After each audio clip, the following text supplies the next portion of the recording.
اس کا کیا مطلب ہے کہ اس میں سے کسی جگہ پر نظام خلافت پہلے قائم ہو جائے گا تاکہ وہاں سے فوجیں جائیں گی جو جزیرہ نما عرب میں حضرت مہدی کی حکومت کو قائم کریں گی۔ اب دوسری حدیث سنیے، یہ سنن ابن ماجہ کی حدیث تھی جو میں نے آپ کو سنائی، آپ نے پڑھی۔ دوسری عن ابی ہریرہ رضی اللہ تعالی عنہ، یہ ترمذی شریف کی روایت ہے، قال قال رسول اللہ صلی اللہ علیہ وسلم یخرج من خراسان رایات سود لا یردها شیء حتی تنصب بایلیا، خراسان کے علاقے سے سیاہ جھنڈے لے کر فوجیں آئیں گی، ان کا رخ کوئی موڑ نہیں سکے گا، ان کو پیچھے پھیر نہیں سکیں گے کوئی بھی، یہاں تک کہ وہ یروشلم میں جا کر جھنڈے نصب کر دیں گے۔ ایلیا حضور کے زمانے میں یروشلم کو کہتے تھے۔ یہ یروشلم تھا جب حضرت سلیمان کی حکومت تھی اور یہاں پر معبد سلیمانی، ہیکل سلیمانی قائم ہوا، پھر یہ یروشلم ہی رہا ہے تاریخ میں، یہاں تک کہ سن 70 عیسوی میں جب ٹائٹس رومی جنرل نے اس کو گرایا، ختم کیا، سیکنڈ ٹیمپل گرا دیا اور یہاں سے یہودیوں کو کہا نکل جاؤ، یہاں سے کوئی یہودی باقی نہیں رہا، بالکل تہو بالا برباد کر دیا۔ اس کے کوئی 150 سال بعد ہیڈریان، رومن ایمپرر ہیڈریان، اس نے پھر دوبارہ آباد کیا اس شہر کو۔ 150 سال تک یہ بالکل بنجر اور بالکل غیر آباد پڑا تھا۔ اب ہیڈریان نے جب آباد کیا تو اس کا نام ایلیا رکھا، اب یروشلم نام نہیں تھا، تو حضور کے زمانے میں پھر اس کا نام ایلیا۔ اور اب اس سے کیا معلوم ہو رہا ہے کہ یہ یروشلم مسلمانوں کے قبضے سے اس وقت نکلا ہوا ہوگا، ایک دفعہ پہلے نکلا تھا، 1099 عیسوی میں مسلمانوں کے ہاتھ سے نکلا، کروسیڈرز عیسائیوں نے آ کر اس کو قبضے میں کیا، لاکھوں مسلمانوں کو مارا، قتل کیا۔ اس کو 1187 عیسوی میں واپس لیا ہے، کس نے لیا ہے؟ صلاح الدین ایوبی، کرد، عرب کھوکھلے ہو چکے تھے، عربوں نے کھویا، واپس نہیں لے سکے، بہت حکومت کر چکے تھے، 400-500 برس کی حکومت، اور ان کے عیش اور ان کے آرام، اب ان میں جان نہیں تھی کہ وہ واپس لے سکے۔ واپس لینے والا گرم کرد خون تھا، صلاح الدین ایوبی۔ تو گویا کہ اب آپ سمجھئے کہ 88 برس تک عیسائیوں کا قبضہ رہا یروشلم پر۔ اب 1967 میں یہودیوں نے قبضہ کیا ہے، اور اب 38 برس تو ہو گئے، 88 نہیں 38 برس تو ہو گئے ہیں، لیکن وہ دور آئے گا کہ اب پھر لیں گے، لینے والے عرب بھی نہیں ہوں گے، خراسان کے علاقے سے فوجیں آئیں گی۔ یہ خراسان کیا تھا؟ ایلیا تو میں نے آپ کو بتایا یروشلم کا نام ہے۔ خراسان اس زمانے میں ایک بہت بڑے ملک کو کہتے تھے، کچھ حصہ پاکستان کا بھی اس میں شامل ہے، کچھ حصہ ایران کا بھی ہے، ایران کے اس حصے کو اب بھی خراسان کہتے ہیں۔ خراسان ایک صوبہ ہے ایران کا، چھوٹا سا۔ پاکستان میں خاص طور پر یہ جو علاقہ مالاکنڈ ایجنسی کہلاتی ہے، اس سے اوپر جتنا علاقہ ہے، اور یہ جو واخان کی ایک پٹی آتی ہے اوپر، واخان افغانستان کی ایک پٹی سی دم سی چلی آتی ہے جو جا کر چائنا کی سرحد سے مل جاتی ہے، یہاں سے لے کے یہاں تک یہ جو مالاکنڈ کا وہ درہ ہے اور پہاڑ ہے، یہ بھی خراسان کا حصہ ہے۔ باقی تقریباً 2/3 آف افغانستان، ساؤدرن حصہ نہیں ہے خراسان کا حصہ، یہ سیستان کہلاتا تھا، یہ خراسان نہیں ہے، لیکن یہ کہ اوپر کا 2/3 آف افغانستان، اور اس کے ساتھ یہ جو عرب، جو اب یہ ترک ممالک آزاد ہوئے ہیں سوویت یونین کی ڈسولوشن کے ساتھ، یہ سارا علاقہ کہلاتا ہے خراسان بزرگ، دی گریٹ خراسان۔ ایک مرتبہ ایک یہاں کا جو کونسلیٹ ایران کا، وہ آئے تھے میرے پاس، ان کے ایک اہم آدمی، ان سے میں نے پوچھا خراسان، تو پہلے تو ان کا خراسان ہمارا ایک صوبہ ہے، میں نے کہا نہیں مجھے خراسان، او خراسان بزرگ، وہ جو آپ دی گریٹر خراسان کی بات کر رہے ہیں، وہ یہ تھا۔ پھر میں نے اور ذریعوں سے بھی تحقیق کی، پہلے خیال تھا کہ پورا افغانستان اس میں شامل ہے، لیکن اب معلوم ہوا کہ نہیں، یہ جو جنوبی حصہ ہے یہ سیستان کہلاتا تھا، کچھ بلوچستان کا حصہ اس میں شامل تھا اور کچھ یہ جنوبی حصہ افغانستان کا۔ یہاں سے فوجیں جائیں گی اور یہ فوجیں جا کر خراسان سے چل کر ایلیا پہنچیں گی، یروشلم پہنچیں گی اور اپنے جھنڈے گاڑ۔ اس کا جو نتیجہ نکلتا ہے وہ آپ سمجھ لیجئے۔ اس میں بھی اب میں اس سیر ترجمان القرآن اقبال کا ایک شعر آپ کو سنا رہا ہوں۔ ایک تو انہوں نے جو اردو میں کہا تھا، میرے عرب کو آئی ٹھنڈی ہوا جہاں سے، میرا وطن وہی ہے، میرا وطن وہی ہے. ٹھنڈی ہوا حضور کو آئی، مجھے ہندوستان کی طرف سے ٹھنڈی ہوا آ رہی ہے صلی اللہ علیہ وسلم. اس کا جو ہے حوالہ مجھے نہیں مل سکا ہے اب تک، لیکن لوگ مانتے ہیں کہ ہاں ہے، حدیث ہے، پڑھی ہے ہم نے، لیکن بتا نہیں پا رہے کوئی. اور ظاہر بات ہے کہ حدیث کا ذخیرہ اتنا وسیع ہے کہ اس میں سے تلاش کرنا آسان کام نہیں ہے. اور اقبال کو کافی علم تھا ان چیزوں کا، تو اس کو بغیر کسی بنیاد کے نہیں کہہ سکتا میرے عرب کو آئی ٹھنڈی ہوا جہاں سے، میرا وطن وہی ہے، میرا وطن وہی ہے. لیکن اس سے بھی زیادہ جو بات ہے وہ علامہ اقبال کا ایک شعر ہے جس کے پہلے مصرعے میں تو حضرت مہدی کا ذکر ہے، وہ میں بعد میں اس کا ذکر کروں گا جب ان کا وقت آئے گا. خضر وقت از خلوت دشت حجاز آید برون. خضر وقت، وقت کا خضر، میرے نزدیک وقت کا مجدد حضرت مہدی، وہ خلوت حجاز سے باہر آئیں گے. خضر وقت از خلوت دشت حجاز آید بروں، کارواں زی وادی دور و دراز آید بروں. کارواں اس وادی دور و دراز سے چلے گا. یہ وادی دور و دراز کون سی ہے؟ وادی سندھ. وادی سندھ کا تصور پتہ نہیں آپ کو کیا ہے. آپ کو معلوم ہونا چاہیے کہ وادی سندھ، یہ سارے ٹریبیوٹس جو آ رہے ہیں جو وادی اس دریائے سندھ میں مل رہے ہیں، جیسے ایک درخت ہوتا ہے اور اس کی شاخیں ہیں، وہ تو درخت کے تنے سے نکلی ہیں. ایک یہ کہ ٹریبیوٹریز ہوتی ہیں، چھوٹے چھوٹے دریا ہوتے ہیں، وہ ملتے ہیں تو ایک بڑا دریا بنتا ہے. یہ ٹریبیوٹریز مشرق سے بھی آ رہی ہیں سندھ میں، اور مغرب سے بھی آ رہی ہیں. افغانستان کا جو مشرقی حصہ اسی وادی سندھ کے اندر ہے، اور یہ موجودہ پاکستان، بلکہ اس میں سے کچھ حصہ جو ہم چھوڑ چکے ہیں، ہم سے نکل گیا دریائے ستلج تک، یہ اس وادی سندھ کا حصہ ہے. کہاں آ رہا ہے ستلج؟ سندھ میں. اور بیاس تو ستلج میں پہلے ہی آ گیا، راوی آ گیا، چناب آ گیا، جہلم آ گیا، سب سندھ میں پہنچ گئے. بٹن کوٹ میں سب پہنچ گئے کہ نہیں پہنچ گئے؟ اوپر سے یہ دریائے سوات آ رہا ہے، یہ دریائے دیر آ رہا ہے، یہ دریا فلاں آ رہا ہے، یہ دریا فلاں آ رہا ہے، سب دریائے کابل میں ہو کر کہاں پہنچے؟ سندھ میں. اوپر سے دریائے ہنزا آ رہا ہے، دریائے گلگت آ رہا ہے، کہاں آ کر گرے؟ سندھ میں. پھر یہ جو دریا آ رہے ہیں، جو ان کے جو ہمارے جو ہے درائے گومل سے چلا آ رہا ہے، ٹوچی چلا آ رہا ہے، کہاں جاتے؟ سندھ میں. یہ پوری وادی ہے. یہ افغانستان کا مشرقی حصہ جو پختون ہے، 100% پختون، وہ در حقیقت وادی سندھ کے اندر ہے. یہ دو طرف سے وادی سندھ. کارواں زی سے مراد ازیں، کارواں ازیں وادی دور و دراز آیت برو. فوجیں یہاں سے جائیں گی حضرت مہدی کی حکومت قائم کرنے کے لیے. خضر وقت از خلوت دشت حجاز آیت برو، کارواں زی وادی دور و دراز آیت برو. یہ ہے اس سیر کا. حالانکہ یہی شخص ہے جو اپنے خطبات کے اندر نفی بھی کرتا ہے کہ یہ مہدی اور وہ یہ سب تصورات جو ہیں یہ کوئی صحیح نہیں ہے، اور یہ پرانی کوئی روایات چلی آ رہی تھی، ہر مذہب میں تصور ہے، اس طرح کی بات کہی ہے. جب عقل سے بات کرتا تھا اس میں ٹھوکریں کھاتا تھا. جب دل سے اس کے یہ سیلاب کے معنی چشمہ ابھرتا تھا دل سے اس کی شاعری کا، اس میں ہوتے تھے وہ حقائق کہ جو ابدی ہے.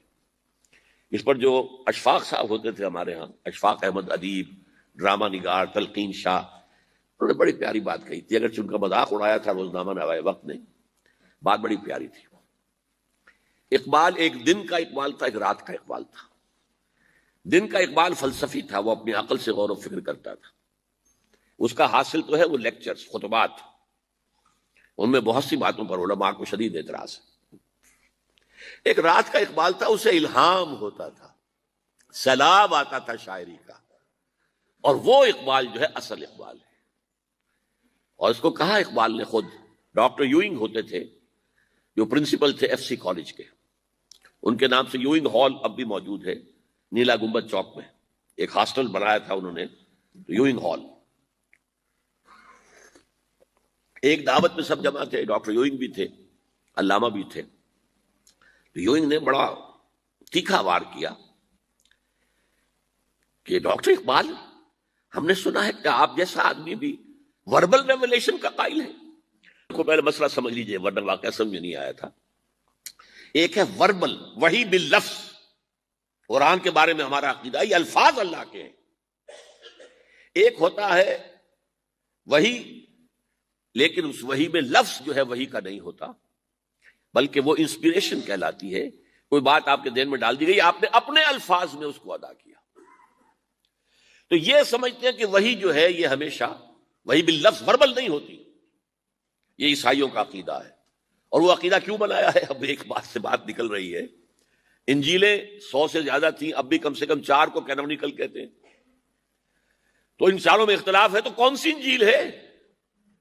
میں جب پڑھتا تھا میڈیکل کالج میں تو میں نے منٹگومری میں ایک بہت بڑا کمیشن ہے، اور تو وہاں پادری صاحب سے مسٹر وائٹ جا کے میں نے کہا کہ which one of these is Bible.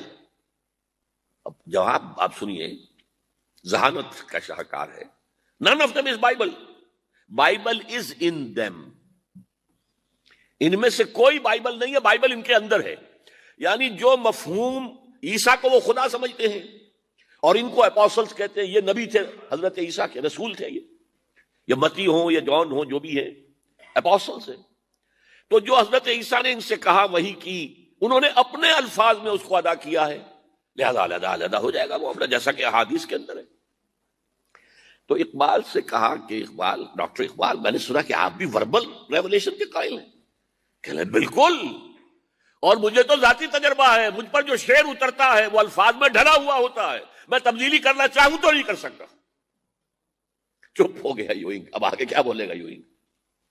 تو بہرحال اقبال کا یہ شعر جو ہے، رات کے اقبال کا شعر ہے یہ، اس اقبال کا جس کو الہام ہوتا تھا.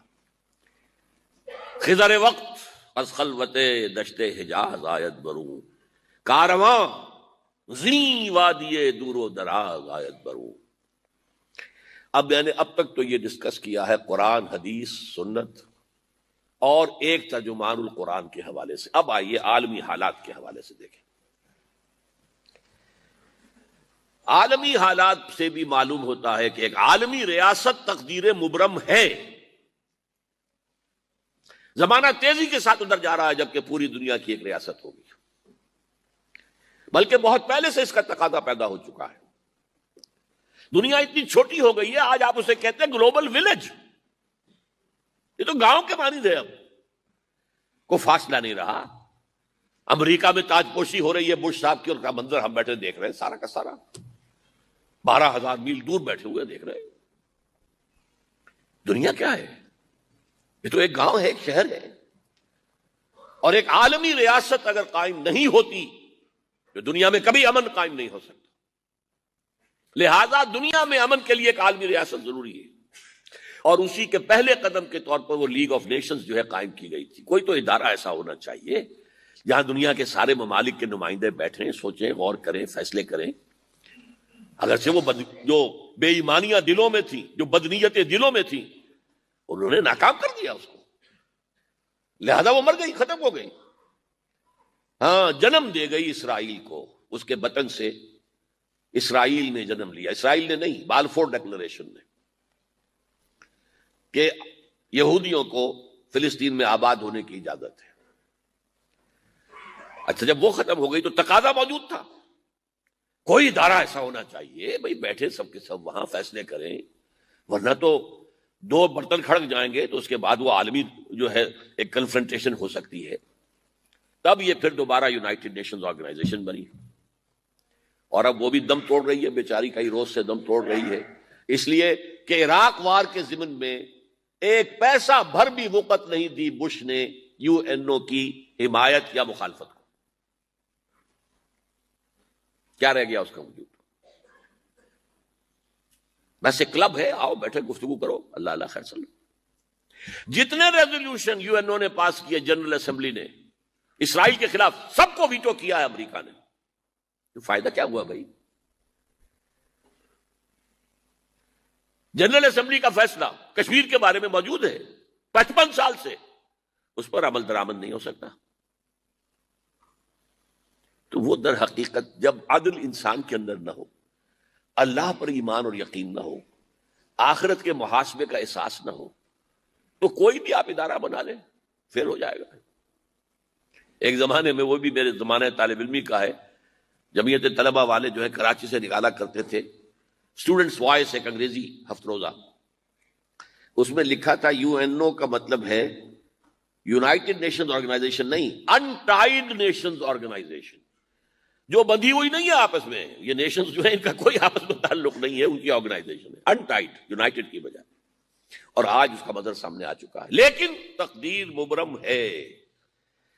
The march of history cannot be stopped. چاہے نیو ورلڈ آرڈر آئے، چاہے جسٹ ورلڈ آرڈر آئے، آئے گا ورلڈ آرڈر، جس میں کوئی شک نہیں ہے. گلوبلائزیشن ہو رہی ہے، ٹرپس کا معاہدہ ہو رہا ہے. یہ سارا جو ہے کدھر ہم سفر کر رہے ہیں، کدھر جا رہے ہیں؟ Towards a world state. اس عالمی ریاست کے قائم ہونے میں کمپیٹیٹرز کون کون ہیں؟ کون اپنا نظام قائم کرنا چاہتا ہے؟ اس کے لیے اقبال کے دو شعر. دنیا کو ہے پھر مارکہ روح و بدن پیش، مارکہ روح و بدن، روحانیت اور میٹیریلزم.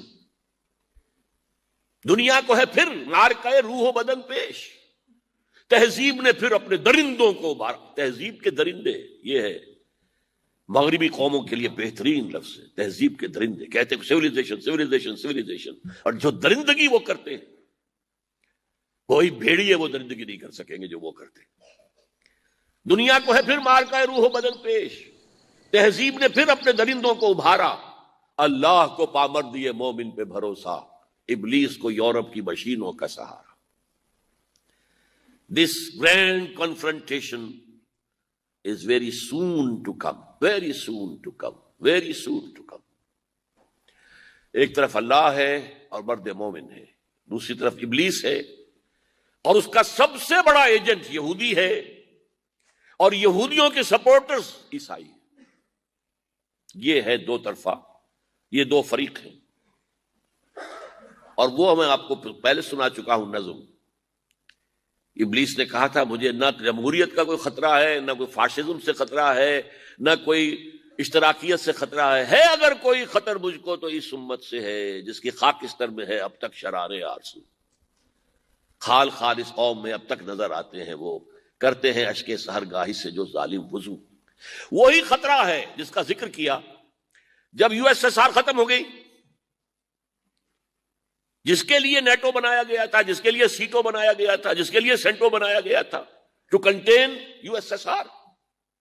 اب جب USSR ختم ہو گیا، وہ تو سربہ سجود ہو گیا مغرب کے سامنے، ہاتھ پھیلا کر بھیک مانگنے کی پوزیشن میں آ گیا.